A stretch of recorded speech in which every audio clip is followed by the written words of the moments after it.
Customers కూడా చాలా intelligent అయిపోయారు. ఇన్ఫర్మేషన్ చాలా ఓవర్లోడ్ అయిపోయింది మార్కెట్లో, సోషల్ మీడియాలో కావచ్చు. ఇన్ఫర్మేషన్ చాలా ఎక్కువైపోయింది కాబట్టి జనాలకు ఒక అవేర్నెస్ వచ్చింది. భయపడడం మానేశారు హైదరాబాద్లో జనాలు. భయపడడం ఇన్ ద సెన్స్ ఈ ప్రాపర్టీ ఇప్పుడు మిస్ అయితే మీకు మళ్ళీ దొరకదు అనే సిచ్యువేషన్ లేదు. ఇది కాకపోతే ఇంకోటి దొరుకుతుంది అన్న ఫీలింగ్లోకి వచ్చారు. సో వర్షాకాలం కూడా బ్యూటిఫుల్ లొకేషన్ టైం అది. ఆ టైంలో అసలు సీసలు రంగులు బయటపడతాయి మనకి రియల్ ఎస్టేట్లో.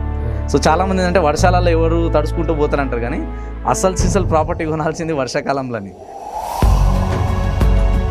ఈ టైంలో కొనాలనుకున్న వాళ్ళకి ఆపర్చునిటీస్ ఎక్కువ ఉన్నాయి, ఎక్స్ప్లోర్ ఎక్కువ చేయొచ్చు. ఇది చేసుకుంటే మాత్రం బాగుంటుంది. బట్ మార్కెట్ ఎంత స్పీడ్గా పెరుగుతుంది అన్నది నెక్స్ట్ గవర్నమెంట్ తీసుకొచ్చే పాలసీలు కావచ్చు. ఇప్పుడు అవి కూడా కొన్ని చేంజెస్ అవుతున్నాయి మళ్ళీ.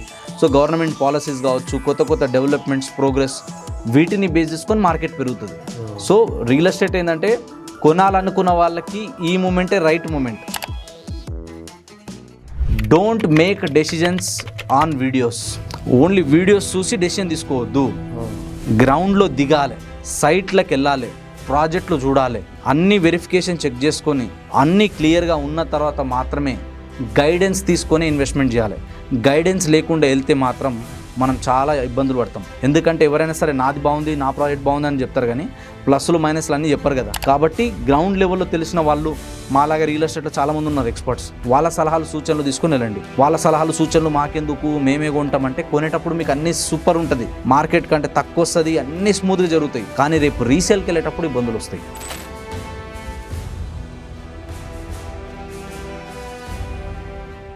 రైట్ లొకేషన్లో, రైట్ టైమింగ్లో, రైట్ ప్రైస్లో మీరు కనుక ఇన్వెస్ట్మెంట్ చేస్తే ఫ్యూచర్లో బాగుంటుంది. అంతేగాని తక్కువలో వస్తుంది, ఆఫర్లు వస్తుంది, స్కీమ్లు వస్తుంది, మిస్ అయిపోతుంది, Dubai trip, Goa trip, national trip, వీటిని చూసి టెంప్ట్ అవ్వకండి. అండ్ ఓన్లీ డెవలప్మెంట్స్ ఉన్నంత మాత్రాన సరిపోదు. ప్రాజెక్ట్కి యాక్సెస్ బాగుండాలి, ఫ్యూచర్ అప్రిషియేషన్ వచ్చేటట్టు ఉండాలి, రీసేల్ అయ్యేటట్టు ఉండాలి. నమస్తే, welcome to 3T real estate. So రాబోయే 9 నెలల్లో, అంటే మనకి ఫైనాన్షియల్ ఇయర్ మొన్నే కంప్లీట్ అయింది. సో ఇది కొత్త ఫైనాన్షియల్ ఇయర్. సో ఈ రాబోయే 9 నెలల్లో మనకి రియల్ ఎస్టేట్ ఇన్వెస్ట్మెంట్స్ హైదరాబాద్లో ఎట్లా ఉంటాయో ఒకసారి మన real estate expert Sanjay Nayak గారిని తెలుసుకుందాం. సార్ నమస్తే. సార్ నమస్తే సార్. సార్ అయితే ఇప్పుడు మనకి కమింగ్ 9 మంత్స్ ఈ సంవత్సరంలో వచ్చే 9 నెలలు మనకి రియల్ ఎస్టేట్ ఇన్వెస్ట్మెంట్స్ హైదరాబాద్లో ఎలా ఉండబోతున్నాయి సార్? హైదరాబాద్ రియల్ ఎస్టేట్ అనేది లాస్ట్ 3-4 ఇయర్స్ నుంచి చూస్తున్నాం, చాలా స్టేబుల్గా నడుస్తుంది. మరీ అగ్రెసివ్ గ్రోత్ లేదు. అండ్ కస్టమర్స్ కూడా చాలా ఇంటెలిజెంట్ అయిపోయారు. ఇన్ఫర్మేషన్ చాలా ఓవర్లోడ్ అయిపోయింది మార్కెట్లో, సోషల్ మీడియాలో కావచ్చు. ఇన్ఫర్మేషన్ చాలా ఎక్కువైపోయింది కాబట్టి జనాలకు ఒక అవేర్నెస్ వచ్చింది. భయపడడం మానేశారు హైదరాబాద్లో జనాలు. భయపడడం ఇన్ ద సెన్స్ ఈ ప్రాపర్టీ ఇప్పుడు మిస్ అయితే మీకు మళ్ళీ దొరకదు అనే సిచ్యువేషన్ లేదు. ఇది కాకపోతే ఇంకోటి దొరుకుతుంది అన్న ఫీలింగ్లోకి వచ్చారు. సెకండ్ థింగ్ ఏంటంటే ప్రైజెస్ బ్లఫ్ చేయడానికి లేదు. ఇంతకుముందు ఏంటంటే ఇది అయిపోతుంది, అదే అయిపోతుంది, రేపు ఇట్లా అవుతుంది, అట్లా అవుతుంది అని చెప్పేది ఉండే.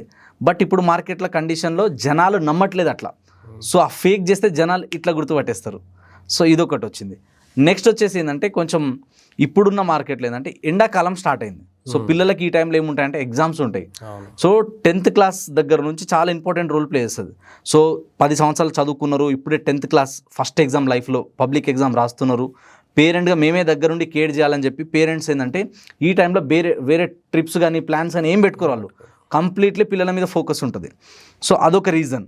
నెక్స్ట్ వచ్చేసి ఏముంటుంది అంటే ఇది అయిపోయిన వెంబడే నెక్స్ట్ ఏ కాలేజీలో జాయిన్ చేయాలి, ఇదొకటి ఉంటుంది. ఇప్పుడు 10th నుంచి ఇంటర్మీడియట్ నుంచి డిగ్రీ కానీ బీటెక్, ఎంబీఏ ఇవి అయితే ఉన్నాయో ఇక్కడ వెళ్ళే ప్లానింగ్లో చాలామంది పేరెంట్స్ ఏంటంటే ఇప్పుడు కొంచెం వెయిట్ చేస్తారు. ఈ టైంలో బయటికి వెళ్ళరు. కానీ ఎవరి పిల్లలైతే బిలో 8th క్లాస్ ఉన్నారో వాళ్ళు మాత్రం ఇన్వెస్ట్మెంట్లు చేస్తూనే ఉంటారు. ఈ ఏజ్ గ్రూప్ పిల్లలు ఉన్న వాళ్ళు కొంచెం ఆగుతారు. నెక్స్ట్ ఇంకొకటి ఏంటంటే పెళ్ళిళ్ళ సీజన్. సో ఇప్పుడు పెళ్ళిళ్ళు ఎక్కువ జరుగుతాయి. సో ఈ పెళ్లి హడావిడులు ఎక్కువ ఉంటారు అనమాట. ప్రతి ఇంట్లో మన చుట్టాలలో ఎవరికొకరికి ఏదో పెళ్లి సంబంధాలు దగ్గర వాళ్ళు ఉంటుంది.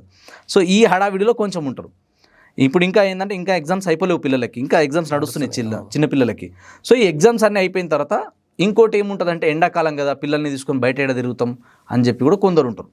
సో ఈ ఎండాకాలం ఈ టైంలో ఏంటంటే కొంచెం జనాలు పిల్లల్ని బట్టి, వాళ్ళ ఎగ్జామ్స్ అయ్యేదాన్ని బట్టి, వాళ్ళ రిక్వైర్మెంట్ని బట్టి, నెక్స్ట్ వాళ్ళు ఏ కాలేజ్లో జాయిన్ అవ్వాలి, ఎంత ఫీజు ఏముంటుంది అన్న క్యాలిక్యులేషన్లు ఎక్కువ ఉంటారు జనాలు. ఈ టైంలో ఏంటంటే వాళ్ళ కేర్ చేయడము, నెక్స్ట్ వాళ్ళ ఫ్యూచర్ ప్లానింగ్ మీదనే బిజీ ఉంటారు జనాలు చాలామంది. సో ఆ టైంలో కొంచెం స్లో అనేది ఉంటుంది సేల్స్. కానీ ఫ్రీ ఉన్న వాళ్ళు మాత్రం వస్తూ ఉంటారు, ఫ్లోలో కొంటూనే ఉంటారు కొత్త. నెక్స్ట్ ఏమవుతాయి అంటే మళ్ళీ తర్వాత వర్షాకాలం వస్తుంది. సో వర్షాకాలం కూడా బ్యూటిఫుల్ లొకేషన్ టైం అది. ఆ టైంలో అసలు సీసలు రంగులు బయటపడతాయి మనకి రియల్ ఎస్టేట్లో. సో చాలామంది ఏంటంటే వర్షాలలో ఎవరు తడుచుకుంటూ పోతారంటారు, కానీ అసలు సీసలు ప్రాపర్టీ కొనాల్సింది వర్షాకాలంలోని. ఎందుకంటే అక్కడ నీళ్ళు వస్తాయా రావా ఏందన్నది తెలిసిపోతుంది. సో వర్షాకాలంలో వెళ్తే దాని గ్రౌండ్ లెవెల్ నాలెడ్జ్ వస్తుంది మనకి. అప్పుడు కూడా జనాలు ఏంటంటే సేమ్ వర్షం వల్ల కొన్ని స్కూల్స్ ఓపెనింగ్ అయినప్పుడు కొన్ని ఇట్లా ఉంటాయి. ఇది న్యాచురల్గా జరుగుతుంది. కానీ ఒక విషయం మనం గుర్తుపెట్టుకోవాల్సింది ఏంటంటే రియల్ ఎస్టేట్ అనేది 365 days ఉండదు, చాలా లిమిటెడ్ పీరియడే ఉంటుంది ఒక టైం. ఆ టైంలోనే ఎక్కువ సేల్స్ అవుతాయి.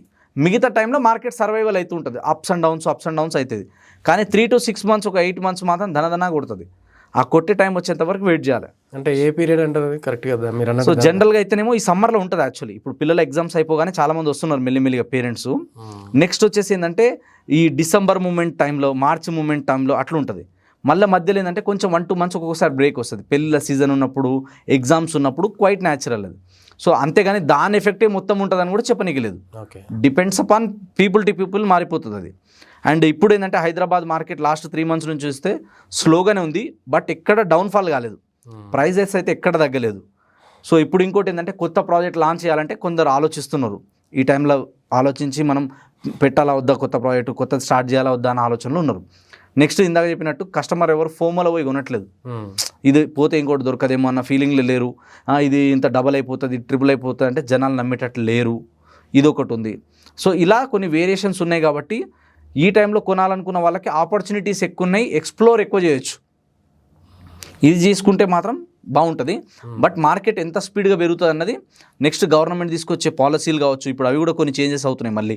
సో గవర్నమెంట్ పాలసీస్ కావచ్చు, కొత్త డెవలప్మెంట్స్, ప్రోగ్రెస్, వీటిని బేస్ చేసుకొని మార్కెట్ పెరుగుతుంది. సో రియల్ ఎస్టేట్ ఏంటంటే కొనాలనుకున్న వాళ్ళకి ఈ మూమెంటే రైట్ మూమెంట్, అమ్మాలనుకున్న వాళ్ళు రైట్ మూమెంట్ కోసం చూడాలి.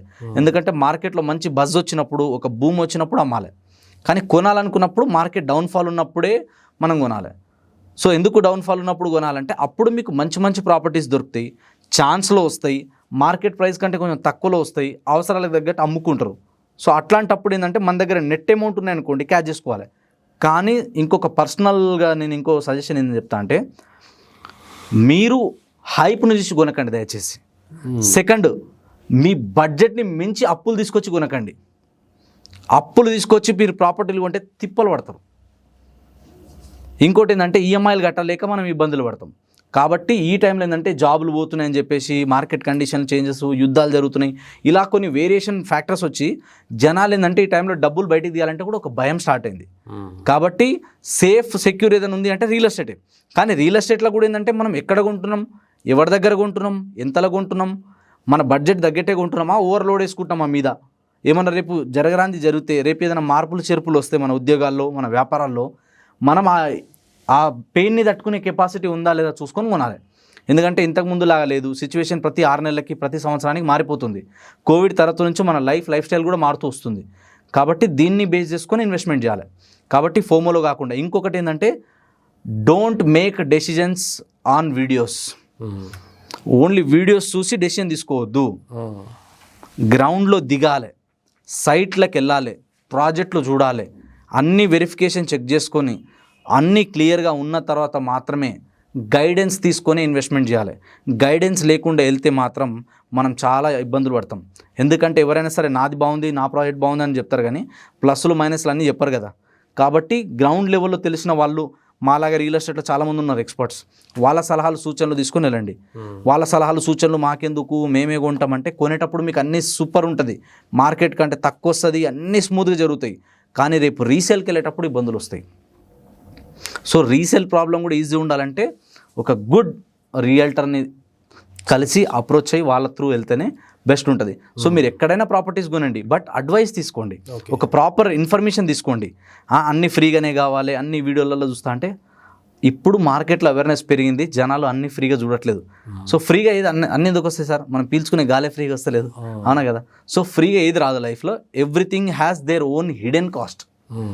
కాబట్టి భారీ మూల్యం మనం చెల్లించాల్సిన అవసరం రావద్దు అనుకుంటే చిన్న మూల్యం చెల్లించి మనం అవేర్నెస్ పెంచుకోవాలి. మా దగ్గర చాలామంది కస్టమర్స్ వస్తారు, దే పే ఫస్ట్, నాకు వాళ్ళు పేమెంట్ చేసి స్క్రీన్ షాట్ పంపిస్తారు ఫస్టే. ఎగ్జాంపుల్ చెప్తున్నా, ఎందుకంటే ఎప్పుడైతే మనం పేమెంట్ చేసి లేదా 1-on-1 కన్సల్టేషన్ అయితే బాగుంటుంది. కొందరు ఏం చేస్తారంటే ఫోన్లలోనే 10 వెంచర్లు తిరుగుతారు, దట్ ఈస్ ఆల్సో రాంగ్. 10 వెంచర్లు తిరిగితే మనకు తెలుస్తాయి అనుకుంటారు. ఒక్కరిని కలిస్తే మీ టైము, మీ ఎనర్జీ, ఎఫర్ట్స్ సేవ్ అవుతాయి. 10 మందిని కలిస్తే కన్ఫ్యూజన్ వస్తుంది. కాబట్టి ఫైండ్ ద బెస్ట్ వన్. ముగ్గురిని సెలెక్ట్ చేసుకోండి. ముగ్గురులో ఎవరు best, select the one, go through him. అది బెస్ట్. అంతేగాని 10 మందిని అడిగితే ఏమవుతుందంటే 10 మంది 10 రకాల ఇన్ఫర్మేషన్ చెప్తారు. You will be get confuse. So ఇది నేను ఎక్స్పీరియన్స్ చేసింది. ఈవెన్ దో ఇవాళ నాకు 10 ఏళ్ళ ఎక్స్పీరియన్స్ ఉన్నప్పటికీ రీసెంట్ టైంలో నేను కూడా ప్రాపర్టీలు కొన్నా.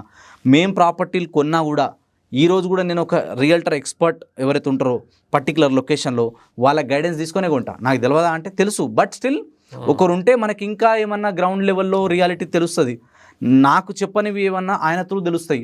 కాబట్టి కొన్ని తెలుసుకొని రైట్ లొకేషన్లో, రైట్ టైమింగ్లో, రైట్ ప్రైస్లో మీరు కనుక ఇన్వెస్ట్మెంట్ చేస్తే ఫ్యూచర్లో బాగుంటుంది.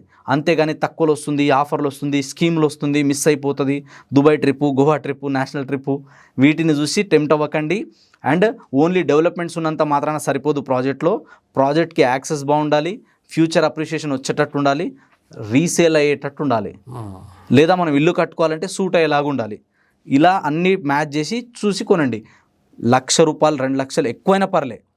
అంతేగాని 1,00,000 తక్కువ వస్తుంది, 2,00,000 తక్కువలో వస్తుందని చెప్పి మీకు డిమాండ్ లేని దగ్గర మాత్రం ఇన్వెస్ట్మెంట్ చేయకండి. ఎందుకంటే రేపు ఇబ్బంది పడేది మీరు. కాబట్టి దృష్టిలో పెట్టుకొని ఇన్వెస్ట్మెంట్ చేయండి. ఇది నా పర్సనల్ ఎక్స్పీరియన్స్తో మీకు చెప్తున్నాను. ఓకే సార్, మా వ్యూవర్స్ ఎవరైనా మళ్ళీ కాంటాక్ట్ చేయాలంటే ఒకసారి మీ డీటెయిల్స్ ఎక్స్ప్లెయిన్ చేయండి సార్. రియల్ ఎస్టేట్ రిలేటెడ్ మీకు ఎలాంటి గైడెన్స్ కావాలన్నా, ఎలాంటి సపోర్ట్ కావాలన్నా ఒక బ్రదర్ లాగా హెల్ప్ చేస్తా. సంజయ్ నాయక్, 9502682042 అనే నెంబర్ కాల్ చేయండి. Thank you so much. Thank you sir. Thank you.